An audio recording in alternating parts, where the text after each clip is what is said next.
Donc on va poursuivre donc avec le séminaire. Donc j'ai déjà présenté Bruno, mais je voulais dire aussi que finalement Bruno c'était une rencontre qu'on fait rarement dans sa vie, 2014, dans une conférence où on s'est retrouvés, où effectivement quand on était face à des résultats un peu bizarres, où personne n'avait vraiment envie d'avoir confiance dans ce qu'on obtenait, voilà, Bruno, Pascal Le Mélinaire, ensuite Nicolas, eux c'est ce que j'ai dit pendant la leçon, mais eux ont vraiment cru en fait qu'on pouvait en tirer quelque chose et ils y sont toujours et vu ce qu'ils en ont fait maintenant, c'est assez impressionnant.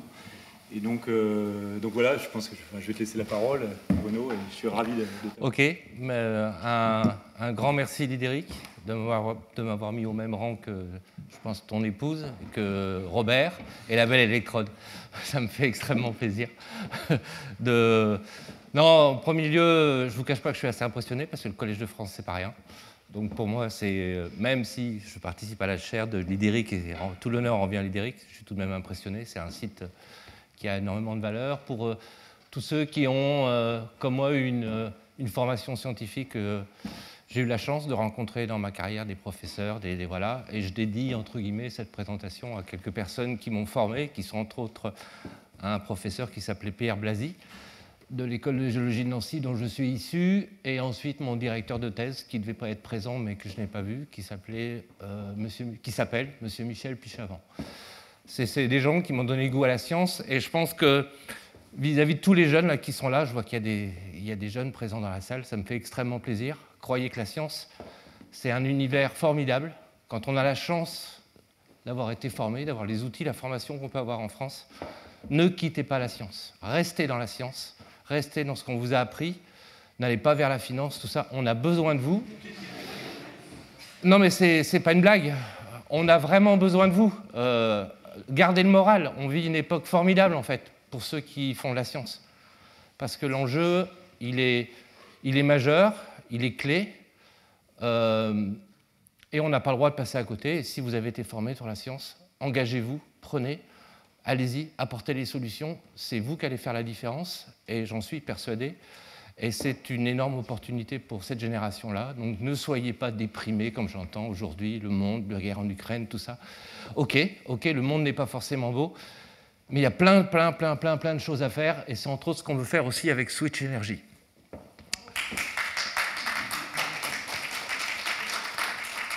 Merci.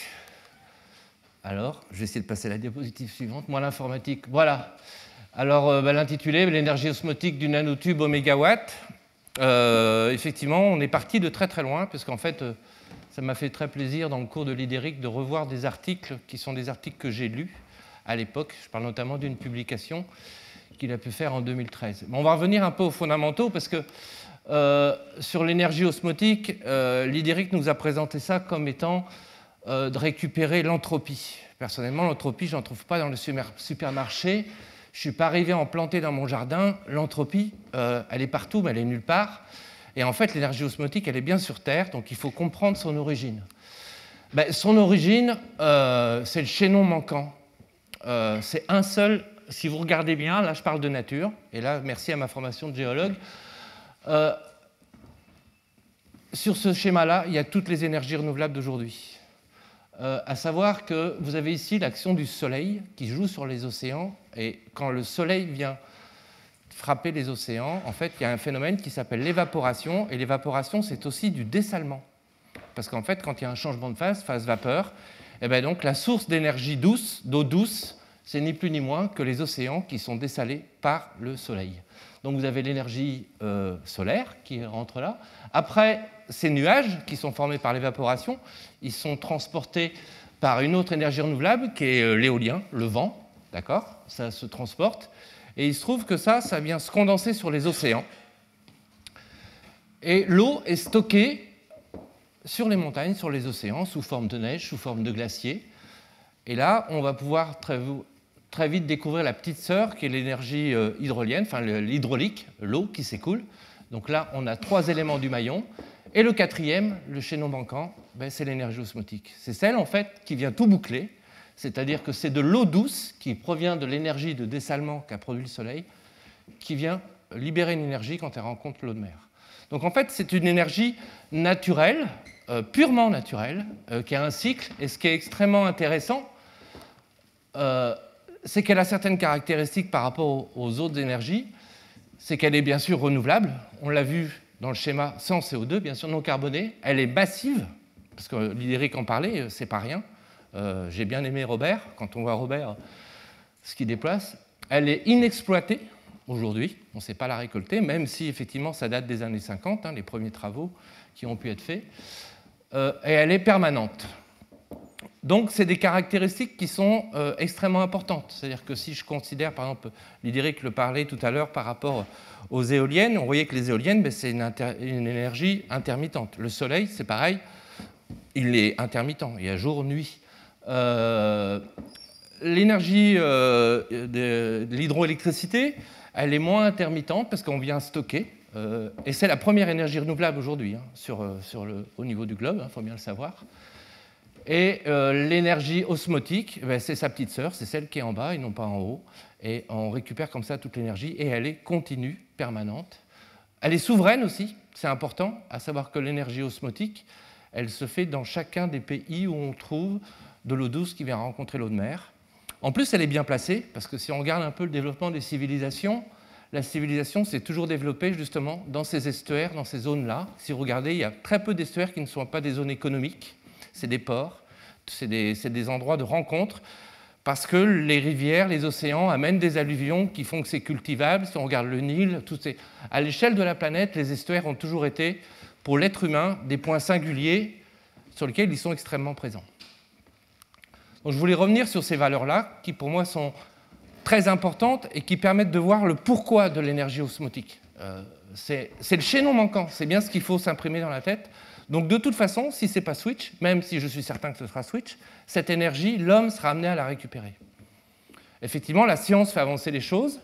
Donc nous, ce qu'on a pu faire maintenant depuis, pas encore 10 ans, mais 7 ans, depuis qu'on a rencontré l'Idéric, on a été convaincus par cette démarche-là, on a été convaincus par la science, justement, comme quoi la science pouvait apporter ces solutions-là, et on s'est engagé.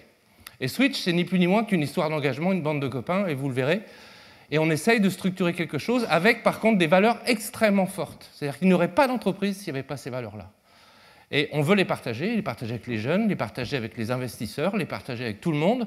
Mais il y a un vrai moteur, au-delà du moteur en termes d'énergie, il y a un vrai moteur, une vraie volonté humaine. Et ça, pour moi, c'est crucial, c'est essentiel dans la création d'une entreprise. Alors la ressource, comme le disait l'Idéric, elle est 30 000 téra, alors je ne sais plus combien de zéros ça fait, mais ça fait vraiment beaucoup de zéros, et par an. Donc elle est massive. Ça, il faut bien l'intégrer. Et elle va venir résoudre une partie de l'équation. Pas toute l'équation, comme le disait l'Idéric, évidemment. C'est impossible. Aujourd'hui, on a un tel besoin en énergie qu'une seule solution ne peut pas tout résoudre. Mais par contre, elle peut y contribuer. Et c'est un peu la logique du colibri. Chacun apporte ce qu'il peut apporter.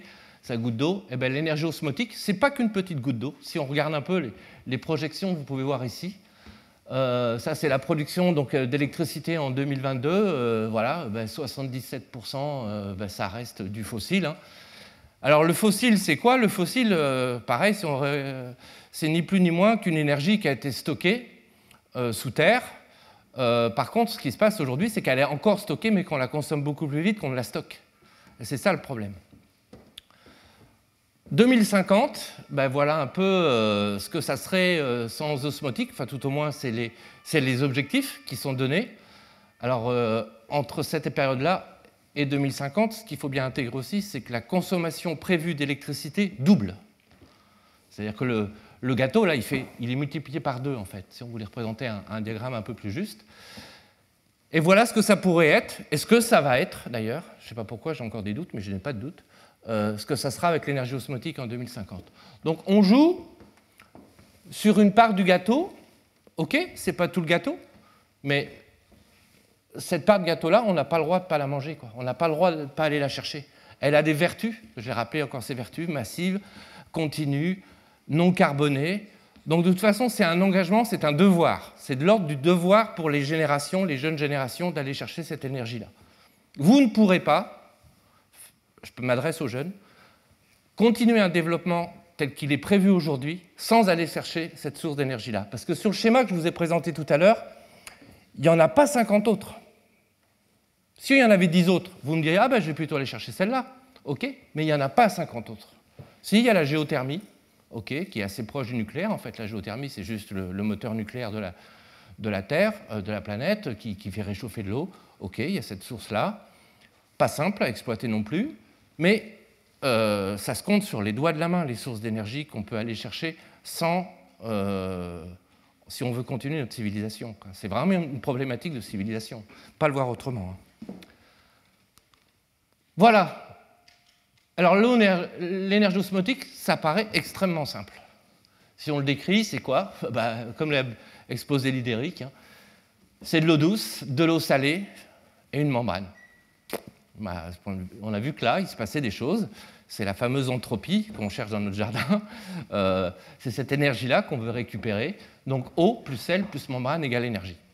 Alors ça, c'est la vision de base. C'est une vision très simple qui est une vision d'entrepreneur. Quand je dis ça, l'entrepreneur, c'est que l'entrepreneur, il ne va pas se mettre dans la complexité de la science. Il va utiliser des visions simples pour porter son engagement, pour porter ses valeurs, pour porter son envie, sa motivation. Donc, c'est pas si compliqué que ça. À partir du moment où la science va pouvoir apporter les clés, c'est pas compliqué cette énergie finalement. Pourtant, et c'est bien là, si on regarde jusqu'à aujourd'hui, là on commence à parler sous, parce qu'on ne peut pas parler d'entreprise sans parler sous. Si on compare l'éolien, 1 million d'euros pour à peu près le coût du térawatt, 7 millions d'euros pour le nucléaire, et l'osmotique, si on se restait sur les deux technologies essentielles qui ont été testées aujourd'hui, qui sont la PRO et la RED, on serait sur ces valeurs-là. Alors, ces valeurs-là, c'est des valeurs... C'est pareil, 1 euro, quelle est la valeur de l'euro aujourd'hui et quelle sera-t-il demain par rapport au coût de l'énergie? On peut avoir beaucoup de discussions là-dessus. Il faudra peut-être aussi un moment qu'on accepte de payer notre énergie plus cher. Ça, c'est possible. Mais quand on compare, il y a un vrai contraste qui apparaît. Et nous, notre enjeu, comme l'a exprimé Lydéric, c'est d'arriver à baisser ce coût. À baisser ce coût par une voie scientifique, par une voie technologique, à essayer de trouver des solutions. Je reviens donc sur les deux technologies que je ne les dirais même pas concurrentes, parce qu'en fait, elles ne débouchent pas aujourd'hui, elles ne peuvent pas d'un point de vue économique, hein, mais il est intéressant de voir un peu. Donc je reviens aux notions de watts par mètre carré dont parlait Lydéric tout à l'heure. Si on fait un peu l'historique bibliographique, donc on voit les années 50, là, dont parlait Lydéric au début, ses premiers articles, et on voit qu'à partir des années 2010, on est arrivé à augmenter cette puissance sans pour autant que ce soit satisfaisant d'un point de vue économique. Donc si on regarde ces deux technologies, j'ai essayé de regarder un peu le type. La PRO, on utilise la pression pour faire tourner une turbine. Comme l'a décrit Lydéric, la RED, c'est un courant ionique qu'on vient générer. Une des caractéristiques des membranes, c'est qu'en fait, la porosité, effectivement, on conçoit une membrane comme un tamis. C'est-à-dire on joue essentiellement sur la taille des objets. Et les porosités sont de l'ordre de l'angstrom, comme l'a très bien Lydéric. On est dans le domaine, pour moi, infra-nano. La sélectivité, il n'y en a pas besoin pour la PRO, elle est forte pour la RED, c'est ces membranes qui effectivement généralement sont bonnes en termes de sélectivité. Malheureusement, les courants ioniques dans la RED sont relativement faibles, non pas parce qu'il n'y a pas de potentiel, parce que si vous vous rappelez ce que disait Lydéric, la sélectivité en fait reflète le gradient et donc est la source de potentiel, mais par contre, la porosité de la membrane à l'échelle de l'angstrom génère des résistances très élevées, ce qui fait que le courant ionique était très faible. Et les ordres de grandeur, alors là je parle en ordre de grandeur, non pas laboratoire, hein. Je parle des ordres de grandeur sur le système à peu près, c'est de l'ordre du watt par mètre carré. On n'a jamais franchi ce mur du watt, un peu comme le mur du son par mètre carré, avec cette technologie-là. Les points qu'on voit au-dessus, c'est généralement, effectivement, si on augmente le gradient salin, si on augmente la quantité de sel dans ce que chez nous on appelle le C+, qui est la partie qui représente l'eau de mer. Mais malheureusement, de l'eau de mer à 60 grammes litre, il n'y en a pas beaucoup, ça n'existe pas. Il n'y a que les rejets de dessalement qui pourraient être satisfaisants, mais qui sont limités en termes de quantité. Donc voilà, le grand monsieur, il est là. Notre, je dirais, mon ami scientifique, qui est aussi un peu avec qui j'ai eu des discussions de fond, pas mal de dimanches matin, on s'est trouvé à échanger quand j'étais confronté à des problèmes sur les premières manips, et je me rappelle de grosses discussions, notamment par rapport aux résistances de bulk ou des choses comme ça. Alors l'IDERIC fait partie de l'entreprise, donc je considère l'IDERIC comme étant vraiment au sein de l'entreprise. Pour nous, c'est quelque chose d'extrêmement important. Et c'est avec cette discussion, avec tous ces éléments-là, qu'est sortie l'idée de Switch. C'est-à-dire, s'il n'y avait pas eu ces travaux-là, il n'y aurait pas eu de Switch. Et il y a eu un article, voilà. Alors, messieurs les chercheurs, s'il y en a ici, c'est bien de publier. La preuve, c'est que c'était un dimanche matin, en faisant mon travail de biblio, j'en parlerai plus tard, tout au début de Switch, que je suis tombé sur un article et que j'ai appelé mon copain Pascal en lui disant « Écoute Pascal, là, il y a quelque chose de sérieux, j'ai un article qui semble être réellement disruptif. » Donc publier pour les chercheurs, ce n'est pas uniquement avoir une cotation, je connais bien le système, mais c'est aussi diffuser l'information, diffuser la science. Et il y a des gens qui lisent vos publications et qui ne sont pas forcément des grands scientifiques. Il y a aussi des gens qui cherchent, des entrepreneurs qui lisent, même s'il n'y en a pas beaucoup, des articles scientifiques. Et moi, je considère que ça fait partie de mon boulot. Et je pense aujourd'hui avoir lu beaucoup d'articles. Et celui-là m'avait frappé.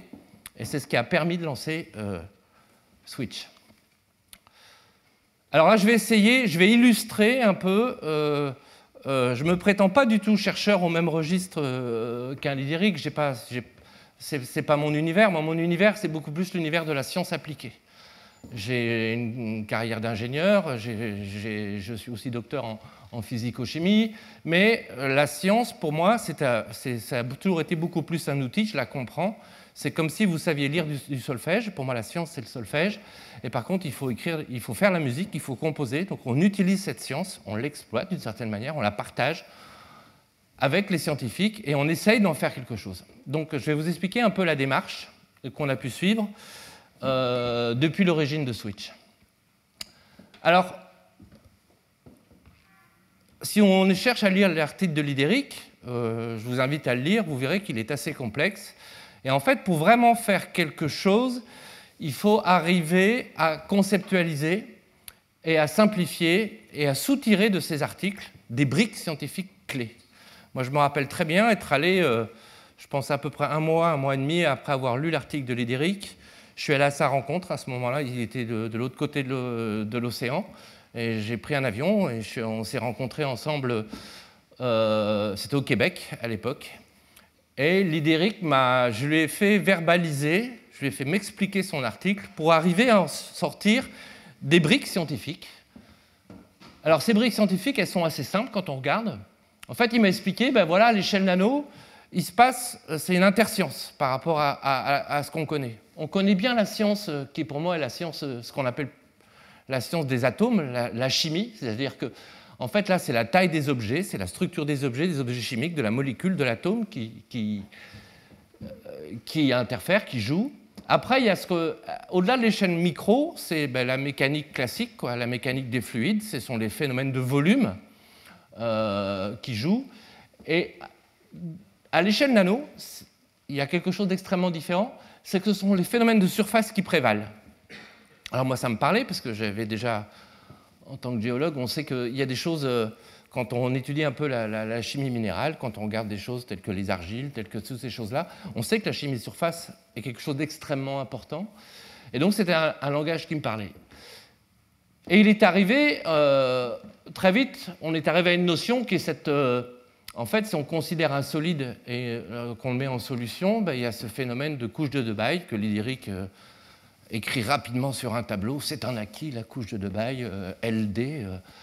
Moi, la couche de Debye, ok, mais j'ai besoin de la voir. J'ai besoin de la voir, donc j'ai ce petit schéma en tête, où je vois un solide qui a une charge de surface. Ah, charge de surface, c'était un mot important, on le verra tout à l'heure. Et en fait, cette charge de surface, moi j'explique comment, la couche de Debye, c'est qu'elle vient se compenser en moins Q charge de surface dans un espace liquide. Et en fait, on s'aperçoit que cet espace liquide, s'il y a des ions, en fait, ça c'est pour moi un liquide chargé ioniquement et qui a une charge qui est opposée à celle de la surface. Et puis après, à une certaine distance, il n'y a plus de charge parce que j'ai compensé toute ma charge de surface. Donc voilà, c'est une vision très simple. Et après, ça, on en fait une NEM. Je le roule, ou une crêpe pour les Bretons. Plutôt les Bretons. Ça, quand je le roule sur moi-même, eh ben, qu'est-ce que je m'aperçois? Je m'aperçois qu'en fait, dans le tube, au cœur de ce tube, qui est le nanotube de l'hydérique, hein, ben, en fait, j'ai une concentration ionisée du fait de la charge de surface, l'extraordinaire charge de surface du laboratoire qui a explosé son four, qui est arrivé chez le voisin, qu'il a récupéré, qu'il a mis par hasard dans un truc et qu'il a vu, qu'il a découvert. Là, c'est toute l'histoire et c'est la belle histoire. Mais en fait, si on s'aperçoit que le diamètre de ce tube fait 2 fois l'épaisseur de la couche de Debye, eh bien, dans ce tube ne peut rentrer qu'un liquide chargé. Voilà, donc ça, c'est déjà quelques clés avec lesquelles j'ai joué. Nous avons joué, parce qu'après, je n'ai pas pu le faire tout seul. Et après, il m'a expliqué d'autres phénomènes que j'ai compris, qui étaient, voilà, si c'est un nanotube et que je viens exercer une pression, ben, l'écoulement il se fait avec cette forme-là, cette forme d'ogive en fait, parce que j'ai du frottement de surface. Et par contre, quand dans ce même nanotube-là, avec les solutions ionisées, si je mets un gradient de concentration, eh ben, il a découvert que le moteur il se faisait dans les bordures, dans cette fameuse couche de Debye, et qu'en fait le front il évoluait de manière complètement différente. Donc en fait, ça veut dire quoi? Et il me l'a encore expliqué, on en a discuté, ça veut dire qu'il y a ce phénomène d'osmodiffusion. Voilà moi comment je le vois. C'est en fait, d'un côté, on est très concentré, d'accord? On a une couche de Debye. Alors la couche de Debye, elle est sympa parce qu'en fait, plus c'est concentré, plus elle est fine. Donc là, c'est mon côté concentré, là, c'est mon côté faible concentration, et là, après, elle est beaucoup plus large. Et en fait, j'ai un déséquilibre au sein de ma couche de Debye qui fait que mes ions, bah, ils veulent toujours s'équilibrer, et en fait, ils diffusent du côté concentré vers le niveau, vers le côté basse concentration. Ça, c'est les briques. Et après, ben, on arrive complètement à comprendre comment, dans un nanotube, en mettant un gradient de concentration, j'arrive à générer un courant ionique. Ça, ce n'est pas mon invention. Mais moi, c'est ce avec quoi je suis parti du laboratoire de l'hydérique, je suis parti des discussions, c'est ce que j'ai emmené dans mon entreprise, c'est ces briques-là. Et ces briques-là, on en discute même encore aujourd'hui. On en discute même encore aujourd'hui. Et quand je parle d'aujourd'hui, c'était avec une discussion avec Nicolas d'hier soir. Et elles sont immuables. Elles n'ont pas changé et elles ne changeront pas. Et c'est à moi, c'est à nous, quand je dis au sein de l'entreprise, de faire avec ça. Donc en fait, il faut traduire la science en règle du jeu. On joue. C'est-à-dire que l'hydérique nous a dit, voilà, moi je vous apporte un Lego, voilà une brique, telle forme. Ben, la recherche appliquée, ça ne consiste pas à mettre en cause la brique, hein, absolument pas. La brique, je la prends, et moi ce que je fais, eh ben, on compose avec ces briques-là. Et la vision recherche appliquée, alors bien sûr, il faut comprendre. Je pense à peu près comprendre. L'hydérique m'a assez peu surpris pendant son cours. Il y a assez peu de moments où j'étais désarçonné. Mais on ne joue pas dans la même catégorie. Et une entreprise, elle ne fait pas de la science fondamentale. La science appliquée, c'est vraiment cette logique-là. C'est de se dire, je m'appuie sur des fondamentaux, j'ai une énorme confiance dans la personne qui m'a apporté ces briques, parce que c'est vrai que si un jour la brique s'effondre, tout s'effondre. Mais ça passe aussi par cette confiance d'homme, en fait, de parler le même langage, et c'est comme ça que ça se construit. Donc en fait, moi j'ai traduit son article en espèce de règles du jeu. Il y en a 4 que j'ai notées ici. C'est ce qui m'a semblé en premier. Voilà, un nanopore plus une densité de surface élevée égale une sélectivité ionique. Voilà, pour moi, c'est ce que ça veut dire. Un gradient de salinité, ben, c'est une source de potentiel. L'hydérique nous l'a expliqué, différence de potentiel chimique. Voilà, simple. 1 plus 2 égale fort courant ionique. C'est tout simple. Et 4. Pmax égale U carré sur 4R. Je pense que tout ça, vous l'avez vu dans le cours de l'hydérique tout à l'heure. C'est les seules formules à peu près qu'on a retenues avec lesquelles on joue tous les jours chez Switch, pour l'aspect membranaire. Et après, ben, qu'est-ce qu'on fait? On joue le jeu.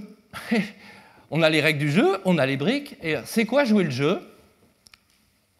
Il y a un point très important qui est là. La bibliographie. Ça va vous paraître surprenant. Je lis très très peu, quasiment pas de bibliographie dans le domaine de la nanofluidique. J'ai un expert, il est là, il m'a expliqué et tout. En fait, pour pouvoir créer, pour pouvoir inventer, il faut avoir au sein de l'entreprise un espèce de hub de sciences. Parce qu'aujourd'hui, les sciences, comme le dit l'hydérique, où les scientifiques, si je vais m'adresser effectivement à tous les grands noms, Patrice Simon, tous les gens du Collège de France, la science est très spécialisée. Or, une entreprise, elle ne doit pas être spécialisée. Bon, pour que mon système marche, j'ai besoin de tout. Donc en fait, je lis beaucoup plus d'articles dans des sciences connexes, à côté, et je vais prendre l'exemple de la charge de surface, le nitrure de bord hexagonal, dont parlait Lidéric, là.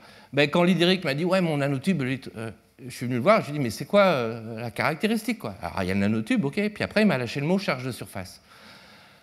Eh ben, la charge de surface, qu'est-ce qu'on fait? Ben, à quoi ça sert, la charge de surface? Ben, en fait, on s'est aperçu, et la première idée qui nous était venue, il y a un passé historique, parce que j'ai eu la chance de naviguer et de faire ça, mais en fait, c'est que la charge de surface, c'est aussi bactéricide. Les bactéries, hein, si vous regardez, pour les tuer, elles ont une carapace qui est généralement avec une charge de surface très élevée. Quand on veut tuer des bactéries, on utilise des produits qui viennent les tuer en les fixant avec une charge de surface élevée. Donc en fait, la recherche du matériau, elle n'a pas été à la chinoise, comme le disait Lidéric, où eux, ils prennent Mendeleïev, le tableau, ils screenent. Ils ont 5000 ingénieurs, là. Les ingénieurs, ça se vend au millier, vous en voulez 1000, 2000, 3000. Nous, on en a 1, 2, 3, 4, c'est déjà beaucoup. Et donc, en fait, on fait un préfiltre. Et ce préfiltre, il peut venir de la biblio, et après, il vient de ces espèces de raccourcis quand on va réfléchir sur une thématique autre, décalée.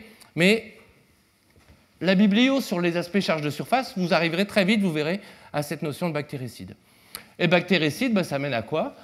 Bah, moi, intuitivement, je savais que, pour être navigateur, que les antifouling de bateaux à l'intérieur ont des oxydes qui ont ces propriétés de charge de surface.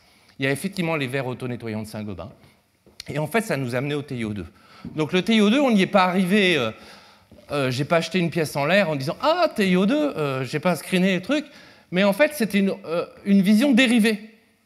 On prend une valeur, on prend une brique, charge de surface, ok. Pourquoi la charge de surface? Parce que je veux que mon tuyau soit chargé, je veux qu'il soit sélectif. On fait beaucoup de biblio et on en sort des choses. Alors ça nous a amené assez vite, comme le montrait avec Lidéric. Ben après, on continue, quoi. Mais on continue. Alors ça veut dire quoi, continuer? Ben, en fait, une fois qu'on a ça, on a la chance en France d'avoir beaucoup de laboratoires, beaucoup d'entités. Donc on ne fait pas tout par nous-mêmes. Donc l'idée, le concept m'était venu de créer des membranes nanoporeuses avec de TiO2. OK. Qui sait faire des membranes nanoporeuses? Ben, il y a le CEA qui savait faire des membranes Track-Etch. Je suis allé voir Madame Blanchard, je peux vous dire. Je dis voilà, bonjour Madame Blanchard, je voudrais bien faire des membranes nanoporeuses. Elle m'a dit oui, il y a la technique Track-Etch, si vous voulez, je vous donne une belle cellule pour faire des cellules Track-Etch. Je l'ai encore au labo, on l'a fait. Puis après, je voulais déposer du TiO2. Ben, je suis allé voir un autre laboratoire, Institut européen des membranes. Il y a un gars, Michel Anny, qui en plus avait fait celui qui avait fait exploser le four. Là. Ben, il faisait après du TiO2 déposé par une méthode qui s'appelle l'ALD. Donc ben, je suis allé le voir, je dis est-ce que tu peux me déposer du TiO2 par ALD dans un truc? Et on a fait les premiers essais avec Lidéric, et ça, c'est arrivé à un moment. Et Lidéric m'a rappelé, ou même c'était Alessandro, je me rappelle, l'idée, elle datait du mois d'avril-mai. Et au mois d'août, j'ai eu un coup de téléphone de l'équipe. Il me disait, bah, écoute, les premières membranes, on voit du potentiel, on te confirme qu'elles sont sélectives. Alors, on a fait toute la démarche. Et là, vous voyez ici les puissances. Hein, on arrivait à des puissances qui étaient au-delà de 100 watts par mètre carré. Je parle bien des puissances membranaires. Donc, ça nous démontrait que déjà, toutes les briques de Lidéric étaient bonnes. Économiquement, ça ne tenait pas la route. Donc il y a deux manières de voir les choses. Ah, bah on s'arrête, c'est catastrophique. Non. Nous, chez Switch, on a fait l'inverse. On a dit, on a vu le verre plein et pas le verre vide. On s'est dit, mine de rien, on vient de faire les premières membranes, pas loin économiquement, mais avec d'autres matériaux, avec des multiports, on a été capable de les faire à l'échelle de plusieurs centimètres. Ça, c'était une première mondiale déjà. Donc on s'est dit, la voie est la bonne. Par contre, qu'est-ce qu'on fait dans ce cas-là? Ben, on baisse pas les bras et on retourne. C'est-à-dire, on rejoue, on réimagine et on reteste. Donc, qu'est-ce qu'on a fait? Ben, on a poussé le bouchon encore un peu plus loin. C'est-à-dire, ben, OK, ça marche à une échelle... parce que la petite membrane, là, ça, c'est fait sur un filtre Büchner. Pour ceux qui sont dans les labos, là, c'est 4 cm de diamètre, à peu près, vous savez. Donc ça, c'est une solution de cellulose modifiée chimiquement pour qu'on ait bien ce qu'on veut, qu'on filtre, et hop, on obtient une membrane. Ben, tout ça, on peut ensuite le répliquer à l'échelle supérieure. Et on a fait la première membrane métrique. Déjà, c'était un hurrah dans l'entreprise. Alors, chaque fois qu'il y a une réussite dans l'entreprise, hein, il faut le fêter, hein, parce que des échecs, il y en a beaucoup. Hein. Donc, quand on réussit, on se le dit entre nous. Hein. Il ne faut pas oublier de le dire. Parce que quand ça arrive, c'est sympa, il ne faut pas le louper, quoi. Et là, ben, c'est la fameuse photo. Alors, ce qui est plaisant, c'est que ici, là, c'est Benoît. Benoît, c'est le premier étudiant que nous avons recruté, postdoc, ingénieur, qui sort du laboratoire de Lidéric Bocquet et qui aujourd'hui est un de nos directeurs du développement. Et il a entre les mains la première membrane. Alors ça a été fait au VTT en Finlande, parce qu'on a voulu faire ça sur une technologie pilote. Ce n'est pas si facile de trouver un outil pilote pour faire des membranes par casting. Donc une fois de plus, on a cherché. Pagora nous a dit non, je ne peux pas, je n'ai pas l'outil. Qu'est-ce qu'on a fait? On a regardé dans le monde où on peut, patati patata, on a appelé, on a osé, on a négocié.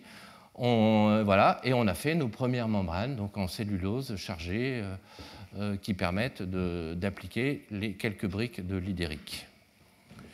Ça, c'est la logique. Les éléments clés, biblio-décalé. Quand je dis biblio-décalé, c'est ne pas faire de la biblio uniquement dans votre domaine. Vous allez être le meilleur, donc de toute façon, vous n'allez plus rien apprendre, donc ça ne sert plus à rien de lire. Il vaut mieux l'apprendre à côté. Donc, lire à côté, ça, c'est crucial. Parce qu'en fait, il faut faire ce hub scientifique, c'est une clé. Et aujourd'hui, je peux vous dire qu'on arriverait à regrouper énormément de choses si les gens faisaient un peu ce travail-là. Deuxièmement, s'adresser aux experts, hein, pas réinventer le monde, hein, sinon ça prendrait trop longtemps. C'est-à-dire que si j'avais voulu mettre en œuvre moi-même, nous-mêmes, une nanocellulose adaptée, peut-être, je suis allé voir les gens qui savaient faire. Voilà, allez hop, on leur explique, on parle. Voilà notre projet, on se présente. Après, pas hésiter en cas d'échec à revenir en arrière et faire tout ce travail de créativité. Ce travail de créativité avec tous les côtés frustrants que ça peut avoir, parce qu'en fait, il y a un moment, il vaut mieux avoir trop d'idées que pas assez. Et par contre, il faut sélectionner ces idées, parce qu'on est quand même dans une recherche d'efficacité. Donc il faut que tous les critères soient cochés au moment où on a des idées. Alors, là, je vous ai présenté un peu comment on a joué le jeu dans le terrain membrane. Mais comme le disait bien Lidéric, ici, vous avez ça a représenté le schéma donc, équivalent à celui de la RAID, mais cette fois-ci avec des membranes au lieu des membranes switch, c'est-à-dire des membranes avec nos bases à nous. Et il y a plein d'autres problèmes, comme le présentait Lidéric, c'était une de nos grosses discussions, en fait, c'est que la résistance de membrane, elle n'est que là. Et si on veut avoir un système puissant, en fait, j'ai tout un système d'électrodes en série, puisque c'est un système en série. Donc il y a d'autres résistances. Il y a les résistances dites de polarisation, les fameuses couches, les boundary layers, qui peuvent nous poser problème. Et après, il y a la fameuse résistance que nous on appelle résistance de bulk, qui en fait est cette résistance de l'espace à basse concentration, parce qu'il faut bien faire écouler, dans cette partie-là, il faut bien faire écouler la solution. Et ça représente une vraie résistance par rapport à l'ensemble du système. De la même manière, je ne l'exposerai pas ici, et ce qui est le plus rigolo, et ce qui est le plus marrant, enfin quand je dis rigolo, oui, parce qu'il faut de l'enthousiasme quand on fait une entreprise, donc les termes de rigolo et marrant, ici, ils sont bien posés, c'est que c'est la même science. C'est-à-dire qu'on est arrivé à résoudre ces problématiques-là, de bulk, en fait, en raisonnant, une fois de plus, à l'échelle nanofluidique avec la physico-chimie des surfaces. Considérez que la problématique qu'on a résolue dans les membranes, c'est la problématique dans les milieux confinés, donc dans le nanopore. La problématique de bulk, c'est la même physico-chimie, mais en système ouvert. Et en fait, on est arrivé, par une voie que je ne détaillerai pas parce que le brevet vient juste d'être déposé, à générer des autoroutes ioniques qui font qu'en fait, un ion qui traverse ma membrane, il traverse très rapidement la partie faiblement concentrée pour aller rejoindre l'autre membrane. Donc, j'ai baissé ma résistance, donc j'ai augmenté ma puissance. Après, il y a effectivement la résistance d'électrode. Il y a la fameuse résistance de polarisation qui est très très embêtante, celle-là, parce qu'il faut aller renouveler le flux en surface de la membrane. C'est des choses pas simples, c'est des phénomènes mécaniques, mais qui jouent encore à l'échelle nano. Et c'est qu'avec ce système-là qu'on est arrivé aujourd'hui à avoir, je dirais, notre premier système fonctionnel qui permet de générer des puissances au-delà des autres technologies développées. Après, il y a quelque chose que j'ai voulu mettre ici. Il y a cette règle du jeu qui est Pmax égale U carré sur 4R. Le U, là, on voit bien que c'est donc c'est le potentiel. Hein. Il est directement lié, c'est un log de C+ sur C- à la concentration. Mais si on raisonne en fait en puissance, je vais avoir de la puissance. Quand est-ce que je vais avoir de la puissance? Je vais avoir beaucoup de puissance quand je vais arriver à mélanger mes deux. En fait, ça s'auto-détruit. C'est-à-dire que pour générer de la puissance, je détruis mon gradient puisque je fais passer du C+ vers le C-. Donc je vais baisser mon potentiel. Or, si je veux de la puissance, mon potentiel devrait être élevé. Mais en même temps, en dégradant mon gradient, c'est-à-dire en faisant passer du C+ dans C-, ma résistance de bulk, elle est plus conductrice parce que j'ai des ions qui se sont accumulés dans le C-. Donc il y a tout un espace de rapports de proportion qui sont liés au gradient, qui sont liés aux vitesses d'écoulement, qui sont liés aux matériaux, qui sont liés aux distances à interspaisseurs, qui vont rentrer en ligne de compte. Donc là, on arrive dans un système complexe. Et ce qu'il faut bien comprendre, c'est qu'en fait, le raisonnement en Pmax, qui est la puissance max, qui est un critère important, il n'a pas forcément tout son sens parce qu'on aurait plutôt intérêt, pour maintenir un Pmax élevé, à ne pas dégrader son C-, c'est-à-dire en fait à récupérer très très peu d'énergie. Puisqu'en fait, l'énergie, c'est quand même l'énergie de mélange. Donc il faut bien qu'à un moment dans mon système, pour récupérer de l'énergie, il faut que mon C+ et mon C- se mélangent. Donc il va bien falloir que j'accepte que mon potentiel diminue. Et il va falloir trouver le juste milieu. Donc on est dans tout un espace de courbes à plusieurs dimensions qu'il va falloir optimiser. Et là, c'est de la complexité. Toute cette complexité, on est loin de la science fondamentale. Par contre, là, on rentre dans le domaine de ce que j'appelle moi le développement procédé, c'est-à-dire que ce n'est plus le même type d'ingénieurs. Ce sont des ingénieurs qui, pour nous, vont faire du développement de technologie. On va faire des tests, on va essayer, mais on ne remet pas en cause les principes fondamentaux. Et on cherche des optima, pour optimiser le système d'un point de vue économique et quantité d'énergie récupérée. Donc ça, c'est une deuxième phase de travail qu'il faut prendre dans l'entreprise. Donc voilà, grosso modo, là j'ai remis sur un schéma la roadmap de Switch. Donc là, c'est le début, c'est 2015, c'est l'article de Nature avec l'IDERIC. Voilà. Le TiO2, membrane biosourcée, production industrielle. Le premier système, alors iNOD, Ionic Nano Osmotic Diffusion, c'est comme ça qu'on a labellisé notre technologie.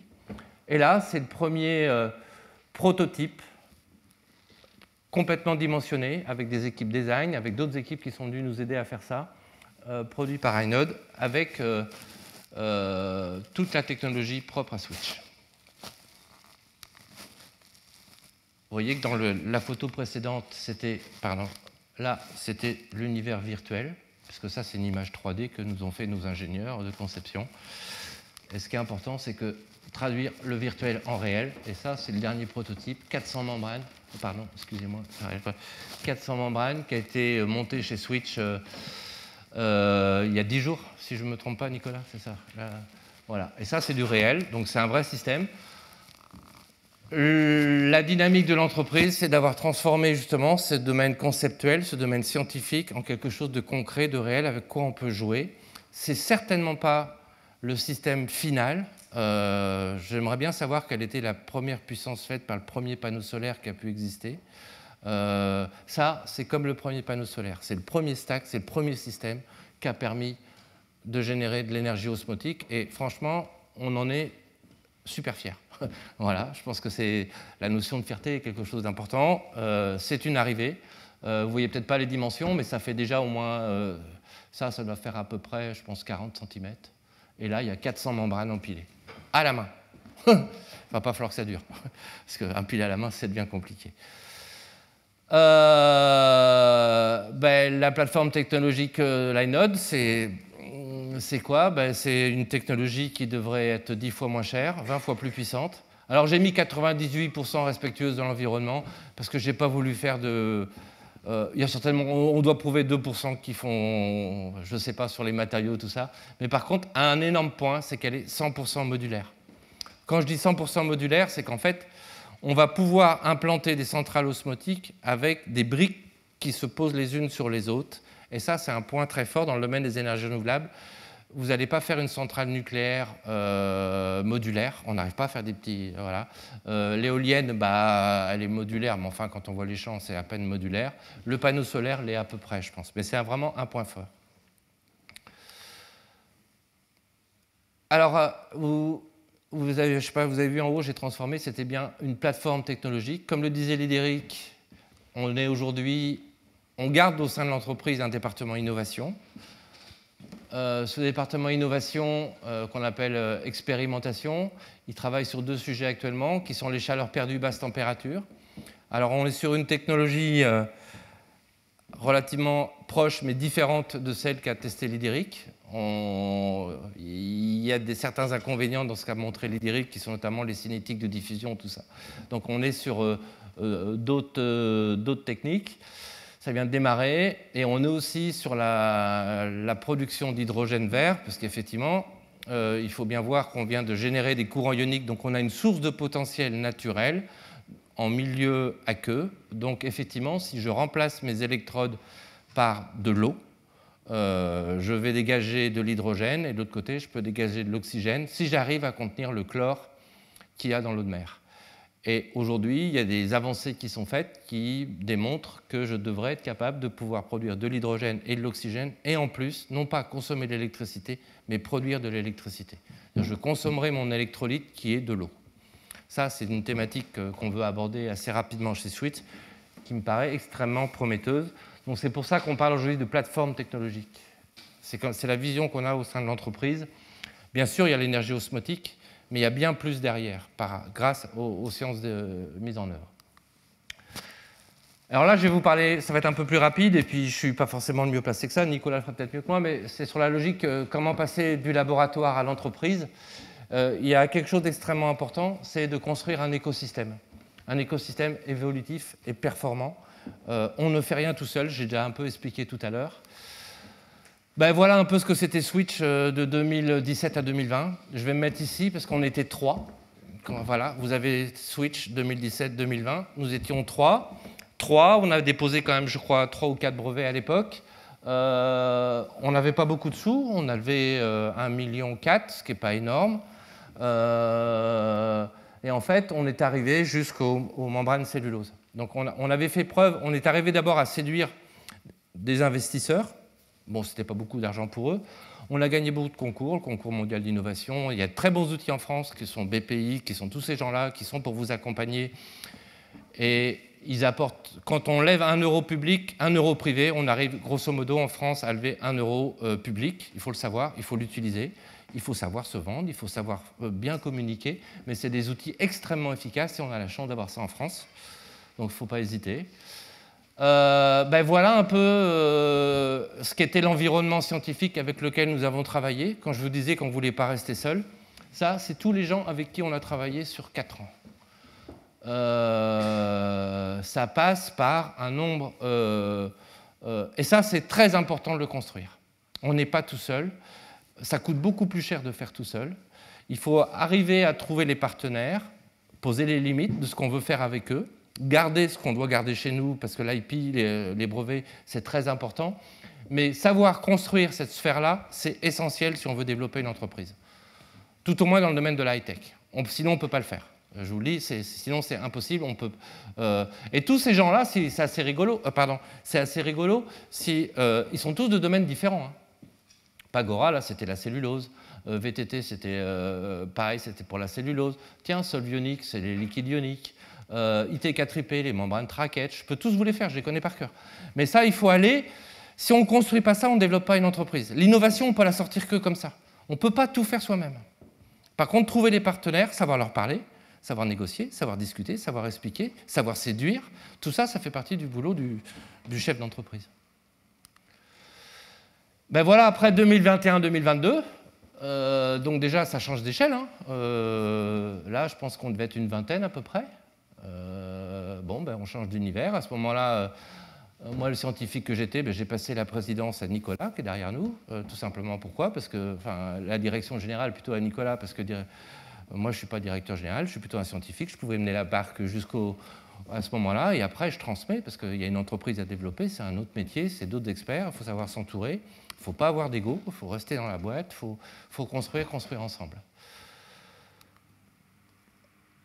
Un point sur lequel qui me paraît extrêmement important dans la création d'une entreprise, et notamment pour les jeunes ingénieurs. Les soft skills. Alors, en français, on dirait un peu les qualités humaines ou ces choses-là. La science, nous, quand on recrute quelqu'un, c'est un prérequis. C'est-à-dire qu'on va prendre des très bons scientifiques. Il y a beaucoup de très bons scientifiques. Par contre, une entreprise, une start-up, l'image de la start-up, elle est assez rigolote d'ailleurs. Il y a des gens qui disent « Ouais, c'est bien, c'est une boîte de jeunes, on va s'éclater et tout. » Attendez, les gars, il y a des objectifs. Il faut faire, on a des sous, on ne gagne pas d'argent. On ne fait que dépenser de l'argent. Donc on fait attention à comment on le dépense. Il y a énormément de champs de contraintes. Donc les propriétés essentielles, c'est quoi? C'est l'engagement. Nous, quand on recrute quelqu'un, il s'engage dans la boîte. S'engager, ça veut dire j'ai envie de faire, je viens avec vous. Je suis prêt j'y vais, quoi.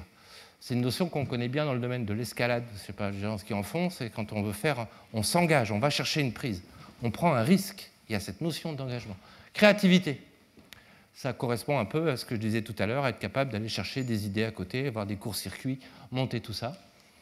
L'esprit d'équipe. Ben oui, on ne fait rien tout seul. Et on a des collègues. Alors l'esprit d'équipe, ça veut dire plein de choses. Hein. Ça veut dire qu'on peut être leader, mais on peut aussi être suiveur. Il y a des bons leaders, il y a des bons suiveurs. Il faut juste se positionner à sa juste valeur, avec sa vraie personnalité. Curiosité, ben ça c'est un moteur, hein. C'est le moteur de la créativité. Si on n'est pas curieux, autant rester chez soi, quoi. Parce que vous n'allez pas faire chez Switch ce que vous avez fait avant. Donc on va vous apprendre à faire des choses différentes, mais vous allez aussi nous apprendre à faire des choses différentes. Donc ça, il faut amener sa curiosité. Là, je m'adresse aux jeunes. L'ambition. L'ambition, ce n'est pas un problème, c'est jamais un problème. Il y a des gens, quand on est dans l'ombre, qui veulent avoir quelque chose. Moi, je trouve ça très bien que des jeunes aient de l'ambition, parce qu'au moins, c'est un engagement, c'est une volonté. Et si l'entreprise se développe, on saura répondre à leur ambition. Il y a des gens qui peuvent voir ça comme un handicap, d'avoir des jeunes ambitieux. Non, moi, je trouve que l'ambition, ça traduit une vraie volonté, un engagement. Et puis après, il y a cette notion qui est très importante, qui est la résilience. Être capable de résister, parce que ce n'est pas simple. Comme je vous le disais tout à l'heure, on fête les bons événements, mais il y en a pas mal, il y a pas mal d'échecs, il y a parfois où c'est dur, parfois où c'est difficile, et il faut être capable d'accepter ça, de rester positif, de construire. Il n'y a rien de simple, c'est pas vrai, la start-up, c'est pas l'univers... non. Ça, c'est... je pense que même de l'autre côté des États-Unis, ils ont revu un peu le concept. Hein. Voilà, donc ça c'était des valeurs. Donc Switch, ça c'était le début d'année, donc c'était en janvier. Là j'ai rajouté plus 8 parce qu'aujourd'hui on est au mois de mars, donc là c'est 40. Voilà. Les compétences, nanotechnologie, électrochimie, conception, design industriel, 10 nationalités, 22% de femmes, c'est pas assez, on en cherche, bienvenue. 30% de PhD. Objectif, 500 à 2030. Vous voyez là, c'est le mur de nos locaux qu'on a déménagé. Avant, on était dans un truc de 100 mètres carrés. Aujourd'hui, on a pris des beaux locaux. Voilà. Donc, c'est aussi ça, construire une entreprise, c'est cette dynamique-là. Tous ceux qui sont là répondent aux critères que j'ai évoqués tout à l'heure en termes de soft skills. Tout au moins, on fait tout pour. Après, il faut construire l'entreprise. Donc là, je viens sur d'autres concepts qui ne sont plus du tout de la science. Il y a la conception, c'est un peu ce dont on a parlé tout à l'heure. Hein. Après, il y a le domaine de la production, c'est-à-dire qu'il va falloir produire. On n'est pas là pour que concevoir, hein, ce n'est pas notre objectif. Puis après, il va falloir déployer. Et tout ça, ça nécessite beaucoup d'anticipation. C'est-à-dire qu'on ne fait pas les choses les unes après les autres, on fait tout en même temps. Parce que sinon, ça prendrait beaucoup trop de temps. Et je pense que vous êtes assez d'accord avec moi. Notre environnement n'a plus le temps d'attendre l'énergie osmotique. Hein. L'énergie osmotique, ce n'est pas pour 2060, hein, parce que sinon, ça sera déjà trop tard. Donc, si on veut répondre à ces urgences, si on veut tout faire, on est obligé d'être très ambitieux, on est obligé de se fixer cette roadmap-là, on est obligé de porter cette vision-là, qui est, ce qu'on dit avec Nicolas, une position très penchée en avant, l'essentiel n'étant pas de tomber, mais d'arriver à avoir cette dynamique-là. Il y a un autre aspect dont a parlé brièvement l'IDERIC et sur lequel Nicolas a fait un travail fabuleux, je veux le dire, c'est tout l'aspect réglementaire, parce qu'effectivement, l'énergie osmotique, ben, je pense que vous n'en connaissez pas grand-chose, personne n'en connaissait, et aujourd'hui, on n'aurait même pas eu le droit de la produire si on la produisait comme ça. Donc il y avait tout le travail réglementaire qui a été fait au niveau européen, au niveau français. C'est un autre versant extrêmement important si on veut que l'entreprise construise réellement quelque chose. Après, ben, je vous parlais tout à l'heure du périmètre scientifique. Ça, c'est mon domaine. Mais après, l'entreprise, elle en a d'autres. Il n'y a pas que le domaine scientifique. Hein. Il y a des partenaires institutionnels. Ben oui, on a une région, on est breton. Bon, fier de l'être, ouais, pas plus que ça, mais breton quand même, donc on le valorise. Il y a l'ADEME qui nous a bien accompagnés. Il y a BPI, j'en parlais tout à l'heure. Il y a l'Europe. Il y a des gros outils de financement. Après, ben, il faut bien trouver des financements parce qu'aujourd'hui, on ne gagne pas, on ne fait que dépenser. Hein, et on dépense même trop. Hein, et on n'arrête pas de se le dire. Donc, on est très vigilant là-dessus. Mais donc, il faut aller chercher des gens qui nous croient, des gens qui investissent, des gens qui se disent, eux sont capables, on a envie avec eux. Encore là, il y a une notion d'envie qui est très importante. Donc, il faut communiquer cette envie. Et après, ben, il faut aussi des partenaires industriels parce que cette chose-là, on ne la fera pas tout seul. Même si on a pour ambition d'être producteur d'électricité, on n'a pas pour ambition d'être vendeurs de technologie, parce que les vendeurs de technologie ne gagnent jamais d'argent. Vous pouvez regarder les belles turbines de General Electric, c'est pas eux qui gagnent de l'argent avec, c'est ceux qui les font tourner qui font. Et nous, de toute façon, on sait très bien que si on veut que cette énergie sorte, si on ne fait qu'attendre les autres, on attendra encore longtemps. Donc il faut qu'on soit la locomotive, il faut qu'on soit les provocateurs. On est volontairement provocateurs dans notre position et notre discours, mais il n'y a que comme ça que ça pourra avancer. Puis après, ben, il y a les partenaires sciences, innovation, qui sont présents. Après, c'est aussi construire un conseil d'administration. Ça va vous paraître anecdotique, mais un conseil d'administration, ce n'est pas neutre. Donc on va chercher des gens, on va chercher des compétences. Donc voilà le conseil d'administration de Switch. Isabelle, qui est ici présente, qui nous apporte toute son expertise. Yves Ranou, pareil, quelqu'un qui était dans le domaine de l'hydroélectricité, qui est venu nous appuyer. C'est aussi aller chercher des gens comme ça pour asseoir l'entreprise, apporter, partager notre vision, la diffuser. Il y a un vrai travail de positionnement de l'entreprise qui est très important. Bien sûr, il y a les financiers qui sont là. Puis après, il y a les copains, les présidents et directeurs généraux. Je n'y suis plus. Ça ne me pose pas de soucis. Je suis toujours présent en tant que censeur. Comme je disais, on n'a pas d'ego entre nous. Il fallait libérer des places pour avoir des gens, effectivement, comme ça. Donc, ça se fait. L'essentiel, c'est que la boîte avance. Hein. Après, il faut le financer, le mégawatt. Donc là, je vais peut-être passer un peu plus vite. Donc, il faut effectivement présenter une stratégie, présenter une volonté de se développer avec des objectifs. Une fois qu'on a des partenaires, il faut présenter une vision à des investisseurs. Les investisseurs, ils n'investissent pas sur ce qui existe, sur ce qui est déjà fait, ils investissent sur demain. Donc il faut se projeter, il y a un gros travail à faire. Donc nous, on en est aujourd'hui à cette phase-là, hein, qui est vraiment le scale-up, l'industrialisation. On a besoin de financer cette partie-là, mais on ne pourra la financer que si on est capable d'avoir une vision sur le déploiement de demain. On va pas... c'est ça que les investisseurs vont venir chercher. Nous, on finance ça, mais eux vont viser là. Donc il faut qu'on ait quand même cette projection en avant. Il faut toujours se projeter. Sans projection, il n'y a rien. On n'aurait pas un euro, on n'aurait pas un sou. Il faut être capable de porter cette vision-là. Donc ça, c'est très important. Voilà un peu, ça c'est l'historique financier. Donc je parlais du 1,4 million qu'on avait levé avec Go Capital et Demeter. On était allé chercher 1 million d'euros en non dilutif. En 2020, on a fait une levée de 3,3 millions et on a levé encore 1 million, pratiquement 2 millions d'euros de non dilutif avec l'ADEME et BPI. 2022, on a levé 6 millions d'euros et 2,5 millions d'euros de non dilutif avec la communauté européenne. On a fait rentrer tout ça avec nos partenaires et on a fait rentrer 2 nouveaux industriels qui sont CNR et EDF, qui sont des gens qui viennent de l'hydroélectricité et qui ont compris ce qu'était l'énergie osmotique et qui ont vu que ça pouvait être un vrai relais de croissance pour eux. Voilà, et ce qu'on vend comme ambition, hein, c'est ça, c'est un marché de 300 gigawatts, déjà deux partenaires identifiés, il y en a plein d'autres qui peuvent nous suivre, il y a Hydro-Québec, voilà, et l'énergie, elle est partout à l'échelle de la planète, et nous, notre ambition, c'est pas qu'une entreprise française, c'est vraiment, on veut être la première entreprise qui ait développé l'énergie osmotique sur la planète, l'ambition, elle est à cette échelle-là, et ça ne pourrait pas se faire si on disait, nous, on veut faire de l'énergie osmotique sur la Loire. ça ne serait pas suffisant. Personne ne nous croirait, ça n'aurait aucun intérêt. Donc on est obligé de se projeter, on est obligé de porter cette vision-là et de la partager.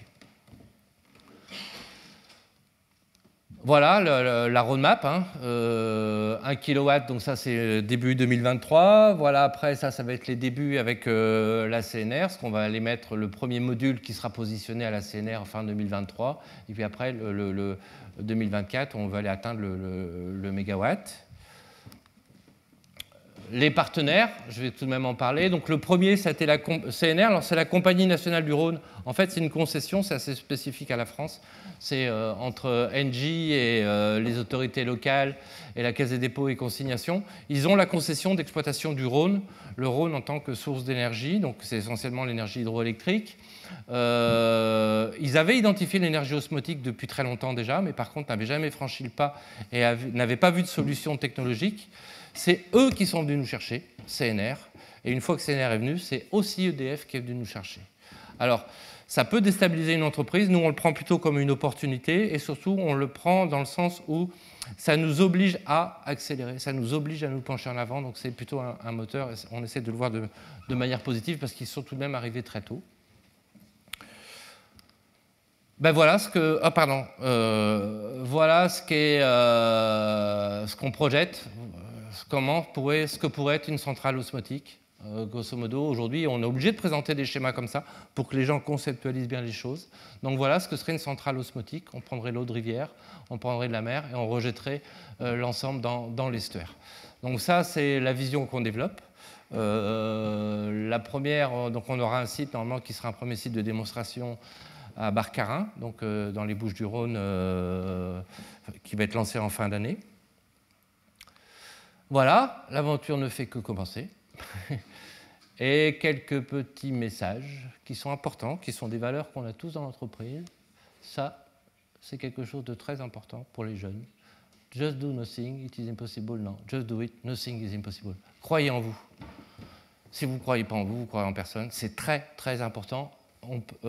La science peut retourner, peut renverser des montagnes. Et l'intelligence humaine, elle a de la puissance, elle aussi, beaucoup en watts par mètre carré. Puis après, entre nous, les fondateurs, on a un petit jeu de mots. On est 3 copains, 3 associés, on se connaît depuis très longtemps. Et quand on a décidé de créer ça, c'était donc... Pascal est venu me chercher en tant que scientifique en 2013. Et on a un pari entre nous, c'est big or no. Et on est bretons. Voilà.